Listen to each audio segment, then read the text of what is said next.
Okay, we've talked about the shape of the back and what it's naturally in, and we know that that's the best position for it to be in to lift and to move.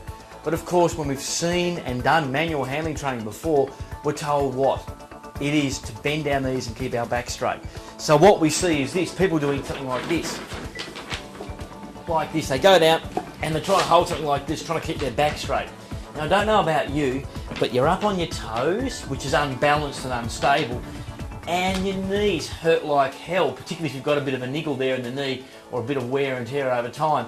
And that's because when you're up on your toes and your knees are pushed way past your second toe, it creates a significant load, up to 6 times more pressure through the front of the knee, and that means that it's going to hurt. So what happens is when you try to bend your knees and keep your back straight, as we've been told in the past, is we do this.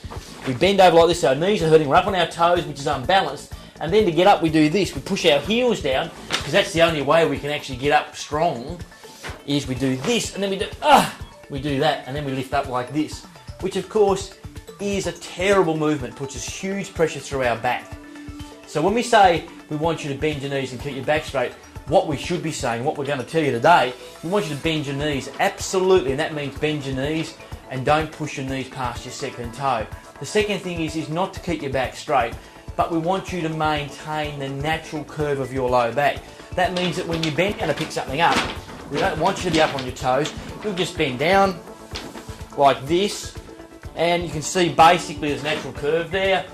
My feet are flat on the ground, my knees aren't past my toes, my arms are holding onto the box, and I just drive straight up, which means I'm using my legs to lift with and my bum, and not my back, which is not designed to lift. Of course, there's more than one way to do this, of course, and that is you might well be able to do it this way, dropping down to one knee. You still maintain a curve, you're still bending your knees, and you're still driving up using your leg and your bum, which is the lunge lift position. There are other ways, like the classic way of how a golfer would bend down and pick something up out of the ground, hanging on to something if you're a bit unbalanced. But of course, that's only for very light things. So when we say bend your knees, not past your second toe, and certainly not losing your low back curve, because that's your naturally strong position. So whenever you do something, whether that's sitting or standing, lifting, walking, running, you must try and maintain your low back curve as much as possible. I guess the way we can make the real point about why we should maintain that low back curve, whether it be bending or lifting or even sitting, is that you look at all the equipment we're given these days. You look at the ergonomic chairs, they've all got the adjustments so you maintain a low back curve.